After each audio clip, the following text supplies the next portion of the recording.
तो मोदी जी लंबा लंबा छोड़ते, आपको मालूम ना, लंबा लंबा छोड़ते हैं। अब मोदी जी ने कह दिया कि भारत की जंग आजादी में आरएसएस ने बड़ा योगदान दिया। भाइयों बहनों, आप बताइए वो आरएसएस जो भारत की आजादी में उनका एक आदमी नहीं मरा, एक भी नहीं मरा। अगर कोई मरा अपनी जान दिया तो मोदी नाम बताओ। अगर एक आदमी तुम्हारा मरा तो नाम बताओ। मैं तुमको बिहार में जिन हमारे बुजुर्गों ने जंग आजादी में हिस्सा लिया, सुनो भाजपा आरएसएस वालों, मैं तुमको नाम सुनाता हूं। अब्दुल कय्यूम अंसारी, मौलाना मजहरुल हक, बिस्मिल अजीमाबाद, सैयद अली इमाम, अब्दुल गफूर, सैयद महमूद, मखफूर अहमद एजाजी, ऐसे बहुत से नाम है। मोदी जी 1 घंटा लग जाएगा, इतने नाम बोलूंगा मैं। आप एक आदमी का नाम बताओ। झूठ बोलता है देश का प्रधानमंत्री के आरएसएस ने देश की आजादी में हिस्सा लिया। हेगडेवर सुनिए, हेगडेवर यकीनन जेल को गए थे जब वो कांग्रेस के मेंबर थे, आरएसएस को नहीं बनाया गया था। और हेगडेवर जेल को क्यों गए थे? ये बीजेपी के लोग बोलते कि महात्मा गांधी ने खिलाफत मूवमेंट चलाया। अरे दीवाने, हेगडेवर तो खिलाफत मूवमेंट की तारीफ में भाषण देकर जेल को गया था। और फिर गांधी ने कहा था कि जो जेल को जाएगा वो वकील नहीं ठहराएगा। तो हेगडेवर ने गांधी के हुक्म की खिलाफ वर्जी की, वकील को खड़ाया। और आपको जानकर ताज्जुब होगा, हंसना नहीं मैं जो कहूंगा, कोई जेल से जब निकलता है तो हेगडेवर का 12 किलो वजन बढ़ गया था। 12 किलो। मालूम हुआ कि जेलर से दोस्ती कर दिए तो जेलर इनका सैया बन चुका था, कपड़े छोटे हो गए। और मोदी जी बोलते हम आरएसएस ने बड़ा किया। अच्छा, देश में नमक का सत्याग्रह हुआ था, आरएसएस ने कहा नहीं हिस्सा लेंगे, हेगडेवर हिस्सा लिए। और उनकी जीवनी किताब में कोई लिखता है उन्हीं का आदमी कि हेगडेवर इसीलिए हिस्सा लिए ताकि वो लोग आवाम को, जनता को आरएसएस में लाना चाहते थे। देश ने फैसला किया क्विट इंडिया मूवमेंट, अंग्रेज भारत छोड़ो। तो कौन थे श्यामा प्रसाद मुखर्जी बताओ मोदी, जो फजलुल हक के साथ डिप्टी चीफ मिनिस्टर थे। जिस तरह तेजस्वी नीतीश कुमार के साथ थे, बाद में दोनों में तलाक हो गया, क्यों हो गया नहीं मालूम। श्यामा प्रसाद मुखर्जी, पूरा देश बोल रहा अंग्रेज छोड़ो, श्यामा प्रसाद मुखर्जी बोल रहे नहीं अंग्रेज रहो। उस पर नहीं बोलेंगे। जब हमने तिरंगा दिया तो आरएसएस की किताब ऑर्गेनाइजर ने लिखा कि हम 3 रंग को मनहूस मानते हैं। ये ऑर्गेनाइजर मैगजीन ने लिखा कि भारत का तिरंगे में 3 रंग मनहूस होता है। बताओ मोदी जी, कितने बातें करूं मैं आपकी तंजीम के बारे में, मगर आरएसएस की तारीफ में मोदी जी बोलते हैं। मेरे भाई, आरएसएस ने इस देश की आजादी के लिए कुछ नहीं किया, अंग्रेजों से मिलकर काम किया और ये तारीख गवाह है। मगर आज आकर नेशनलिज्म का हमको बताते हैं, हुब्बुल वतनी का दर्स बीजेपी आरएसएस हमको बताती है। अरे ये देश से हमको इतनी मोहब्बत थी और है और रहेगी कि हमारे बुजुर्ग जिनको गिरफ्तार किया गया था मौजूदा सऊदी अरेबिया से, माल्टा की जेल को लेकर गए थे, माल्टा की जेल को लेकर गए थे और उस माल्टा की जेल में उनको रखा गया।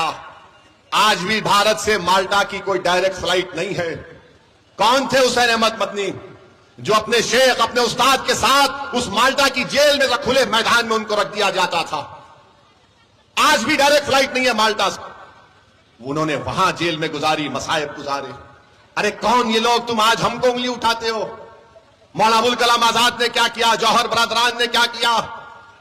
बताओ मेरे अजीज दोस्तों और बुजुर्गों, ये हमारे बुजुर्ग थे, हमारे अकाबरीन थे जिन्होंने इस देश को आजाद करवाया। आज उसी देश में आज बीजेपी हमसे कह रही है कि तुम आई लव मोहम्मद सल्लल्लाहु अलैहि वसल्लम का पोस्टर नहीं उठा सकते। टीपू सुल्तान ने अपनी जान को गंवा दिया अंग्रेजों से लड़ते हुए। ये जितने हमारे बुजुर्ग थे सब आशिक रसूल सल्लल्लाहु अलैहि वसल्लम थे, एक से एक बड़ा आशिक रसूल था।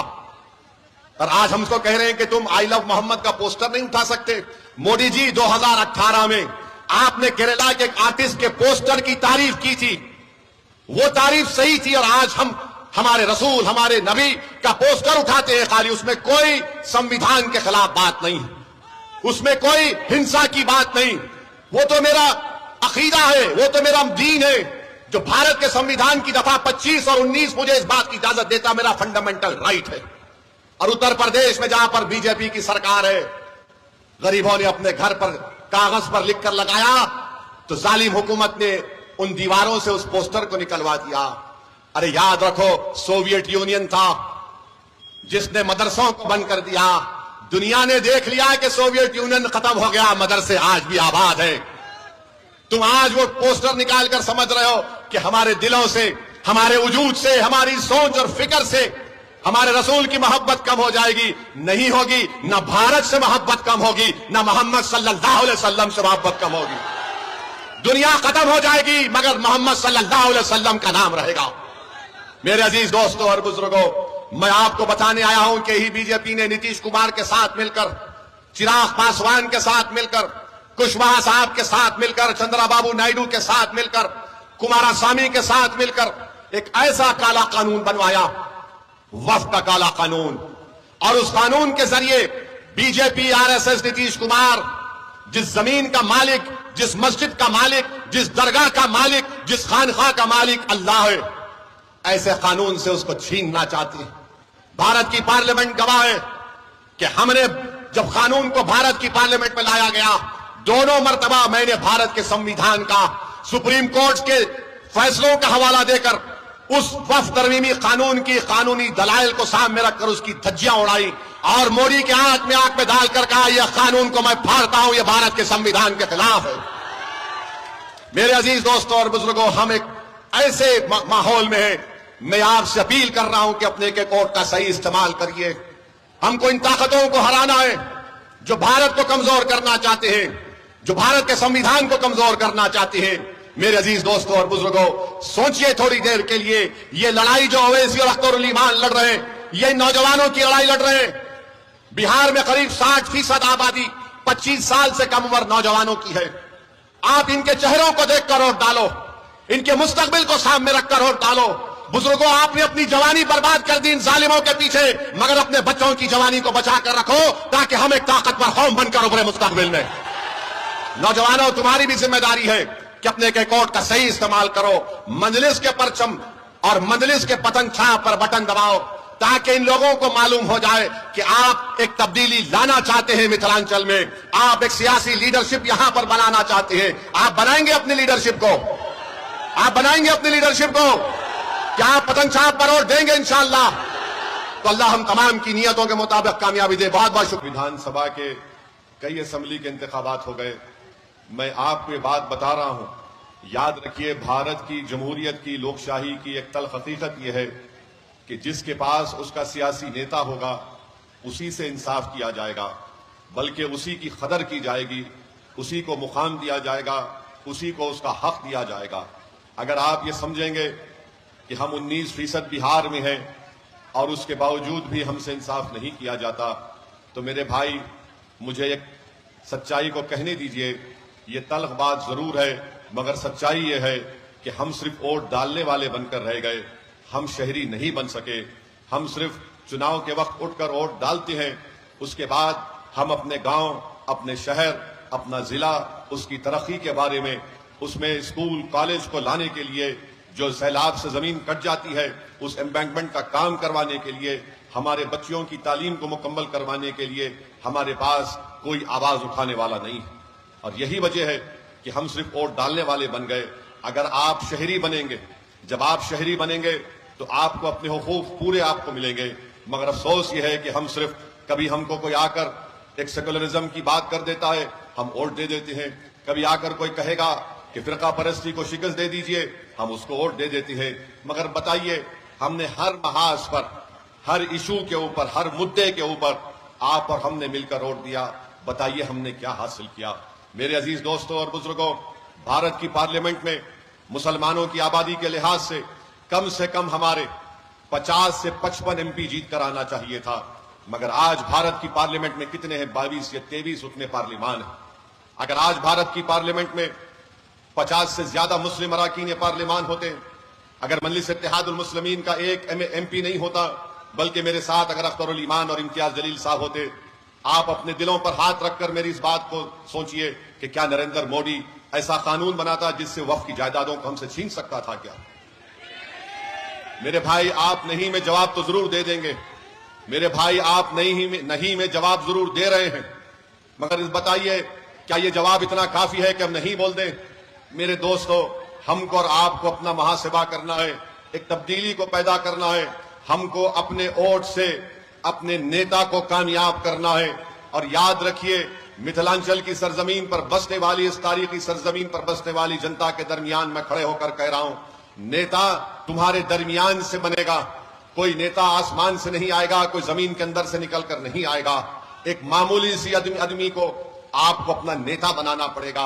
देखो, का नेता है, भूमियारों का नेता है, ईबीसी का नेता है, पसमानदा तबकात का नेता है, मांझी का नेता है, पासवान का नेता है, अरे सबका नेता है। अगर किसी का नेता नहीं है तो बिहार में 19% मुसलमानों का नेता नहीं है।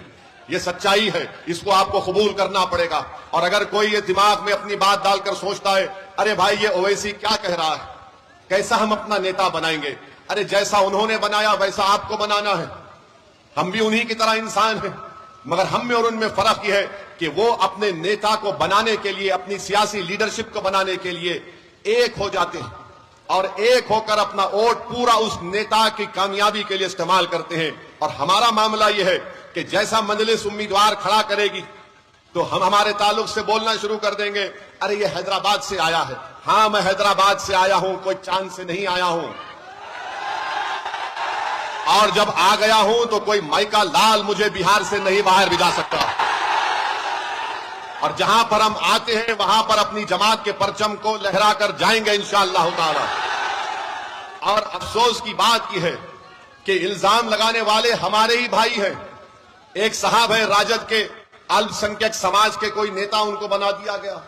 वो बार बार इतनी मोहब्बत मुझसे करते, नहीं मालूम घर में किसी और से शायद उनको मोहब्बत नहीं मिल रही, हमसे मोहब्बत कर रहे हैं। और बोलते हैं कि वो हैदराबाद से आया है। अरे जनाब, आपका लख्ते जिगर, आपका बेटा, अगर आज अल्लाह ने उसको डॉक्टर बनाया तो मेरे मेडिकल कॉलेज में पढ़ाकर बनाया। जब तुमको याद नहीं आया, तुम आज हमको बड़ी बड़ी गाली देते हो। अच्छा वो खुद क्या 2019 में उनका बेटा जेडीयू से टिकट लड़कर नहीं इलेक्शन लड़ा था, मोदी का फोटो लगाकर? जब तुमको सेकुलरिज्म याद नहीं आया, अरे तुम अपनी औलाद के लिए सब कुछ कुर्बान कर दोगे। और मैं बिहार आकर 19% जनता की इंसाफ की बात कर रहा हूं। मैं बिहार को अपने बेटे के लिए नहीं आया हूं। मैं बिहार को इसलिए नहीं आया हूं कि हैदराबाद से किसी को लाकर यहां पर इलेक्शन लड़ा दूं।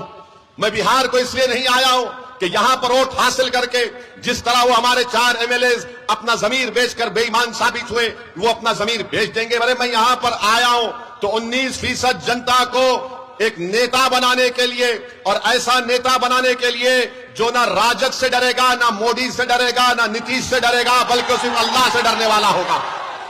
और तुम्हारा मामला यह है कि जब हम नेता की बात करते, सियासी क़ियादत की बात करते, तो तुमको लगता है ना हमारा नेता तो खुला है। अरे तुम्हारा नेता तो लफ्ज मुसलमान बोलने को तैयार नहीं है। तुम्हारा नेता तो लफ्ज मुसलमान बोलने को तैयार नहीं है। ये कब तक ड्रामाबाजी चलेगी? बताइए, ड्रामा कब तक चलेगा? मुसलमान इनको कब याद आता है? चुनाव आ गया, ए भाई हमको वोट दे दो, उसके बाद उसको पलट कर मत पूछो। चुनाव खत्म हो गया, हम खत्म हो गए। चुनाव आया तो देखो जुल्म हो रहा है, आपको दबाया जा रहा है। अरे जब जुल्म हो रहा है, जब दबाया जा रहा है, तो उसका रोकथाम कैसा होगा? उसका सद्देबाब क्या होगा? उसका सद्देबाब यह है कि तुमको लीडर बनना पड़ेगा, तुमको कायद बनना पड़ेगा। मुकद्दर के फैसले तुम तय करोगे कि पटना में जालिम बैठकर तुम्हारे नौजवानों, तुम्हारे मुस्तकबिल का फैसला नहीं करेगा। हम सिर्फ यही उम्मीद पर बैठे थे 50-60 साल से, अरे नहीं ये अच्छे लोग हैं, ये हमारा साथ देंगे, ये हमारी मदद करेंगे। अरे बताओ हमारा क्या फायदा हुआ? हमने रिपोर्ट बनवाई बिहार के मुसलमानों के बारे में, 5 साल पहले हमने उसको रिलीज करवाया। उस रिपोर्ट को पढ़ने के बाद अगर तुम्हारे दिलों में सच्चाई है, जो हम पर उंगली उठाते हैं, हम पर तनकीद करते हैं, बताओ रिपोर्ट पढ़ो, तुमको आईना दिखेगा, तुम्हारी गलतियां नजर आएंगी कि आज तुमने क्या हाल करके रख दिया। तो मैं आपसे अपील करने आया हूं कि हमको इस आने वाले विधानसभा में मुत्तहिदा तौर पर हमको अपने तमाम वोट का सही इस्तेमाल करना पड़ेगा। और मैंने अभी अख्तरुल ईमान साहब से बात की और उन्होंने ये बताया कि इंशाअल्लाह ताला यहां पर इंशाअल्लाह ताला मुख्तलिफ विधानसभा में, जाले में, बिस्फी में, क्यूटी में और दरभंगा में मजलिस का उम्मीदवार खड़ा किया जाएगा इंशाअल्लाह ताला। अब आप देखेंगे कि हमारे इस ऐलान के बाद इन तमाम लोगों में पेट में दर्द शुरू हो जाएगा। देखो हमारा बेटा खड़ा है, हमारा भाई खड़ा है। मैं किसी का बेटा नहीं हूं, मैं किसी का भाई नहीं हूं। क्या ये जनता जो यहां खड़ी भी है, मेरा उनका खून का रिश्ता नहीं है, मगर जो बेटे, ठहरो, जो बेटे और अपने भाई की बात कर रहे हैं, अरे मेरा इस जनता से रिश्ता बहुत खून के रिश्ते से बड़ा है। वो रिश्ते को अल्लाह ने अपने कलमे की बुनियाद पर जोड़ दिया। और तुम आकर बोलोगे ऐसा कर, अरे तुम 2019-20 में मोदी का फोटो लगाकर भीख मांग रहे थे वोट के लिए, और आज तुम सेकुलरिज्म की बात करते हो। कभी अपने गिरबान में झांक कर देखो। मैं आपको बताने आया हूं कि अख्तर उल ईमान साहब ने, अख्तर उल, छोड़ दिए सर, छोड़ दीजिए, हमारा दीवाना है, छोड़ दीजिए, छोड़ दीजिए, कुछ नहीं होगा। मैं आपको, आराम से सर, मैं आपको बताने आया हूं कि हमारे पास बिहार के जिम्मेदार लोग आकर अख्तर उल ईमान साहब से कहा कि आप इनसे बातचीत क्यों नहीं करते, आप इनसे समझौता क्यों नहीं कर लेते। तो अख्तर उल ईमान साहब ने कहा, मुझसे पूछा क्या करना चाहिए। मैंने कहा वो कौम के जिम्मेदार लोग हैं, जब वो आपके पास आए तो उन्हीं को बोलिए कागज पर लिख दो और आप साइन करके भिजा दीजिए लालू जी को। अख्तर उल ईमान साहब ने एक खत लिख दिया लालू जी को और कहा कि हमसे मिलिए, हम आपके साथ मिलकर लड़ेंगे, बीजेपी को बिहार में सरकार बनाने से रोकेंगे, बीजेपी को मुख्यमंत्री बनाने से रोकेंगे, मोदी अमित शाह को रोकेंगे। फिर उसके बाद उनके बेटे ने कहा कि पिताजी को लेटर आया होगा, मुझे नहीं आया। हमने कहा अख्तर भाई इनको भी लेटर लिख दीजिए। अख्तर भाई ने उनको भी खत लिख दिया, बल्कि ढोल भाजा के साथ ले जाकर घर पे दिया तेजस्वी को, ताकि तुम सुन लो अपने कान से कि हम खत दे रहे। अख्तर भाई ने क्या लिखा खत में कि हमको 6 सीट दो। आप जानते हमारे 5 विधायक को आपने कामयाब किया था अल्लाह के फजलो करम से। हमने कहा 6 सीट दे दो। लिख कर दिया अख्तर उल ईमान ने कि हम, अगर आप तो मुख्यमंत्री बनते तो हमको मंत्री नहीं चाहिए, हमको सिर्फ एक ही काम चाहिए कि फिरका परस्ती का खात्मा करो, आरएसएस को रोको बिहार में और मुसलमानों से इंसाफ करो। अब आप खुद फैसला कर लीजिए इसमें मेरा क्या फायदा है, अख्तर उल ईमान की जात का क्या फायदा है, आदिल हसन का क्या फायदा है। हम में और में एक ही फर्क है, हम कह रहे हैं कि ये हमको चाहिए, उसके बावजूद भी वो हमसे बात करने के लिए तैयार नहीं है। तो बिहार की जनता को मालूम हो गया कि कौन मोदी, अमित शाह और नीतीश कुमार की सरकार दोबारा बनाने से रोकना चाहता है और कौन उसको लाना चाहता है। यह फैसला आपको करना है। और सुन लो तेजस्वी, सुन लो राजद के नेता, हम तुमको बता रहे हैं तुम्हारी नादानी तुमको नुकसान पहुंचाएगी, तुम्हारा गुरूर और तुम्हारा तकब्बुर तुमको कमजोर करके रख देगा इंशाअल्लाह। तुम ये समझ रहे हो कि तुम सब कुछ कर जाओगे, तुम नहीं कर सकते। तुमको अगर बिहार में बीजेपी को रोकना है और बिहार में दोबारा मोदी और नीतीश कुमार की सरकार को अगर रोकना है तो तुमको ओवैसी और अख्तर उल ईमान का हाथ पकड़ना पड़ेगा। और अगर तुम नहीं पकड़ोगे तो हमको कोई फर्क नहीं पड़ता, हम तो सिर्फ वही कहेंगे कि हस्बुनल्लाह व निअमल वकील, हस्बुनल्लाह व निअमल वकील। लड़ना हमको सबसे बेहतरीन आता है, लड़ेंगे जरूर इंशाअल्लाह ताला। और हम किसी माइका लाल से डरने वाले नहीं हैं, मगर आप तक ये बात पहुंचाना था, आप तक ये पैगाम देना था कि आप देख लीजिए कि कल ये लोग बोलते थे ओवैसी बड़ा गुरूर करता है, वो किसी से बात करना नहीं चाहता। अरे जालिमों, मैं तो हमेशा से तैयार था। अभी आज से 1 महीना पहले वाइस प्रेसिडेंट ऑफ इंडिया का इलेक्शन हुआ, नायब सदर जमहूरिया का। किसको वोट दिया ओवैसी ने? किसको वोट दिया ओवैसी ने? सुप्रीम कोर्ट के रिटायर्ड जज जस्टिस सुदर्शन रेड्डी साहब, जो इंडिया अलायंस के उम्मीदवार थे, हमसे बात की और कहा कि ओवैसी साहब आपका सपोर्ट चाहिए। हमने कहा सुदर्शन रेड्डी साहब आप सुप्रीम कोर्ट के जज रह चुके हैं, हम बराबर साथ देंगे। हमारे तेलंगाना के मुख्यमंत्री रेवंत रेड्डी ने हमसे मिलकर कहा कि असद भाई साथ दो। किसको वोट दिया? फिर आज तुम हम पे उंगली उठाते हो। दूसरी अहम बात मेरे अजीज दोस्तों और बुजुर्गों, आज नीतीश कुमार की सरकार के 20 साल इससे ज्यादा का वक्त हो चुका है। अब यह हाल हो चुका है कि महिलाओं के पास 10-10 हजार रुपये डाल रहे हैं। हम ये पूछना चाहते हैं, अगर 7,000 करोड़ का सही इस्तेमाल होता तो क्या दरभंगा में एम्स नहीं बना सकते थे? आप दरभंगा में एम्स बना सकते थे। अगर महिलाओं से इतनी मोहब्बत थी तो आप अस्पताल बना देते, महिलाओं से इतनी मोहब्बत थी तो बच्चियों के लिए कॉलेज बना देते। आगे आप कुछ नहीं कर रहे और सिर्फ ऐलान कर रहे हैं। महाराष्ट्र में भी यही ड्रामा हुआ था। इसी तरह महाराष्ट्र चुनाव से पहले महिलाओं के अकाउंट में पैसे आए। अब फोन कर कर पूछ लो महाराष्ट्र में कई नाम कम कर दिए गए, बास को पैसे भी नहीं आ रहे। तो मोदी जी लंबा लंबा छोड़ते, आपको मालूम ना, लंबा लंबा छोड़ते। अब मोदी ने